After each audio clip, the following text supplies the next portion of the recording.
Alright, this is going to be part one of several parts of this chapter, Animal Form and Function. And this is my third time to try this one, so I'm slightly frustrated. Ignore the tone. Anatomy and physiology.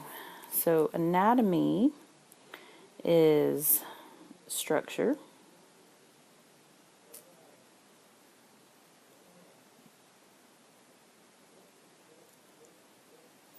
And physiology is the function. So if we look at a critter's structures and functions, you can see this jackrabbit has these giant ears, right? And those help him to avoid predators by hearing them, right? Detecting predators. And for heat loss and heat gain. When the environmental temperature exceeds the normal temperature of the jackrabbit, instead of these being nice and pink, they're going to go to white because these blood vessels that you can see so clearly, if I undo my mark, all those nice blood vessels in there are going to constrict so that the ears, while they continue to absorb heat, that heat is not circulating to the rest of the body. We're going to go through some levels of organization. And first up, we're going to talk about size and shape. If you look at these three critters, you have a nice seal here, a penguin, and a fish. What do you notice? You should notice that they all have mainly the same flattened football kind of shape. This is called fusiform. And it makes the animal more streamlined, and that decreases drag, which is a good thing if you live in the water. Remember, this does not mean, oh, well, they're all fusiform, they all live in the water, they must be related, right? Not so. This is a case of convergent evolution, which you should remember. I know you've had spring break, so maybe we've forgotten everything. But convergent evolution is when you have different animals with a similar adaptation because they're faced with a similar environmental challenge, like overcoming drag. Maximum size, as your body size increases, your skeletons would need to increase in thickness. You would need more muscle. And even with those, your locomotion would be limited. Animals are going to need to exchange with their environment for food, water, whatever. And a lot of this is going to come down to surface area versus volume ratios again. And we're looking at the exchange between fluid and cells. If you're this little amoeba here, wow, that's not nice. Amoeba, you're surrounded by fluid. You're in direct contact with your environment. So easy cheesy. You can exchange your little no Hardaway. This is a hydra over here.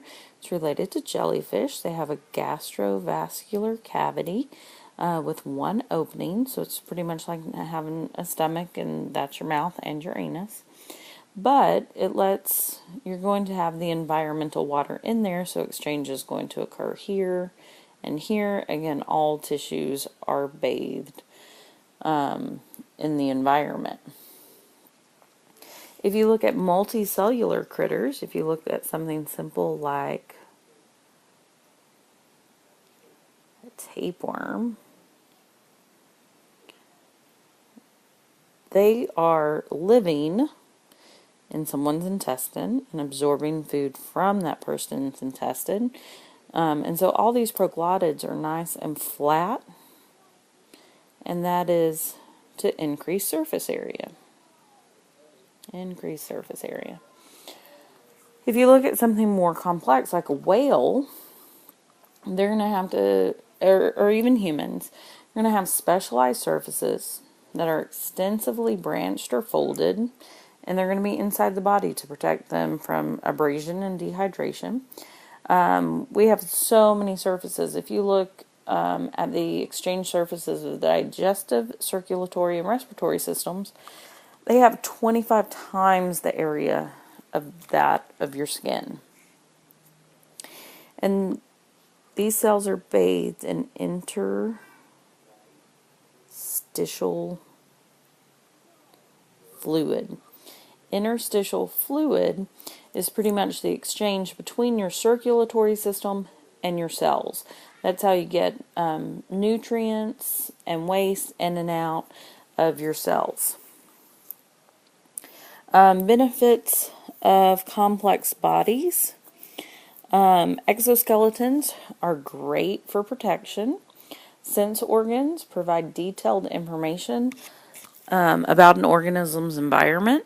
Internal digestive organs gradually break down food, so you have a controlled release of stored energy. Specialized filtration systems like your kidneys adjust the composition of body fluids when they filter your blood.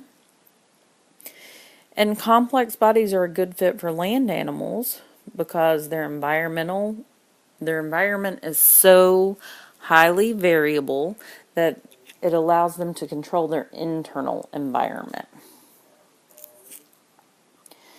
The hierarchy of organization here, if you start with cells, a group of cells that work together to perform the same function is a definition of a tissue. Organs are groups of tissues that work together to perform the same function. Organs make up organ systems, and an organism is made up of all its organ systems. Some organs can belong to more than one system. Some play different roles. If you look at the pancreas here, and the digestive system and the endocrine system,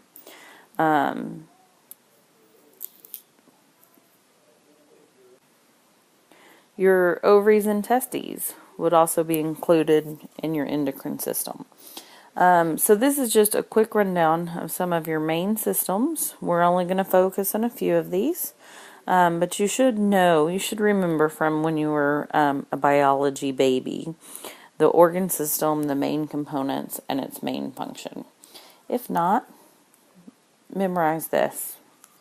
This is the end of this video.